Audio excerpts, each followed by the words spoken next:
আরিফুল সাহেব একটা প্রাইভেট কোম্পানির ম্যানেজার। তার চরিত্র খুব একটা ভালো নয়।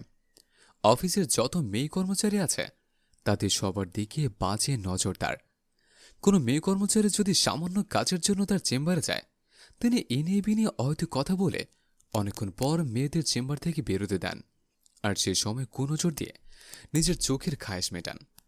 তার এই অমানুষিক কর্মকাণ্ডে অফিসের সবাই অনেক বিরক্ত, কিন্তু কিছুই করার নেই। তিনি এই অফিসের বস। যে প্রতিবাদ করবে তাকে চাকরিচ্যুত হতে হবে। তাই এই নিয়ে কিছু বলার সাহস পায় না। তার এই বিরক্তিকর বিষয়গুলো মানিয়ে নিয়েই যে যার কাজ করে চলছে। ফাহমিদা এই অফিসে নতুন জয়েন করেছে। সাকিব ফাহমিদের ডেস্কে আসতেই ফাহমিদা সাকিবকে জিজ্ঞেস করল, কিছু বলবেন সাকিব ভাই? তখন সাকিব ফাহমিদাকে বলল, কিছু তো বলতে চেয়েছিলাম, কিন্তু সাহস পাচ্ছি না। যদি বিষয়টা আরিফ স্যারের কানে যায় তাহলে আমার চাকরি নিয়ে টানাটানি শুরু হয়ে যাবে। ফাহমিদা বলল, সমস্যা নেই, আপনি নির্ভয়ে বলতে পারেন। তখন সাকিব ফাহমিদার একটু কাছে এসে ফিসফিস করে বলল, আরিফ স্যারের কাছ থেকে যত সম্ভব দূরে থাকবেন। তখন ফাহমিদা বলে, কেন? উনি কি সবাইকে কাজের জন্য গালাগালি করেন? সাকিব বলে, না, আসলে ওনার ক্যারেক্টার খুব একটা সুবিধার নয়। তিনি মেয়েদের দিকে কুদৃষ্টিতে তাকায় এবং বাজে ইঙ্গিত করে। তাই বলছে, আরিফ স্যারের কাছ থেকে যত সম্ভব একটু দূরে থাকবেন।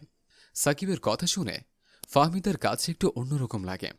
সে ভেবেছে হয়তো সাকিবের সাথে আরিফ স্যারের কোনো রেষারেষি আছে, তাই সে এমন বলছে। এসব ভেবেই ফাহমিদা একটু হাসি মুখে সাকিবকে বলল, সাকিব ভাই, আমি বিষয়টা মাথায় রাখলাম। আর কিছু বলার না থাকলে আপনি আসতে পারেন। আমার অনেক কাজ পড়ে আছে, সেগুলো শেষ করতে হবে। ফাহমিদার কথায় সাকিব সেখান থেকে নিজের ডেস্কে চলে যায়, আর ফাহমিদা নিজের কাজ করতে থাকে। ফাহমিদা কাজ করতে করতে একটা বিষয় নিয়ে আটকে যায়। কিছুক্ষণ চেষ্টা করে সমস্যাটা সলভ করতে না পেরে ফাইলটা হাতে নিয়ে আরিফ স্যারের চেম্বারের দিকে অগ্রসর হয়। ফাহমিদা অনুমতি নিয়ে আরিফ সাহেবের রুমে প্রবেশ করেন এবং বলেন, স্যার, এই ফাইলটাতে একটু সমস্যা হয়েছে, একটু দেখবেন? আমি কিছু বুঝতে পারছিলাম না, তাই আপনার কাছে আসলাম। আরিফ সাহেব হেসে বলল, আমার কাজই তো দেখা আর বোঝানো। বলো, তোমার কি দেখতে হবে? এই কথা বলছে আর ফাহমিদের দিকে কুদৃষ্টি ফেলছে। ফাহমিদা বিরক্ত হয়ে বলে, স্যার, আমার কিছু দেখতে হবে না, ফাইলটা দেখতে বলেছিলাম।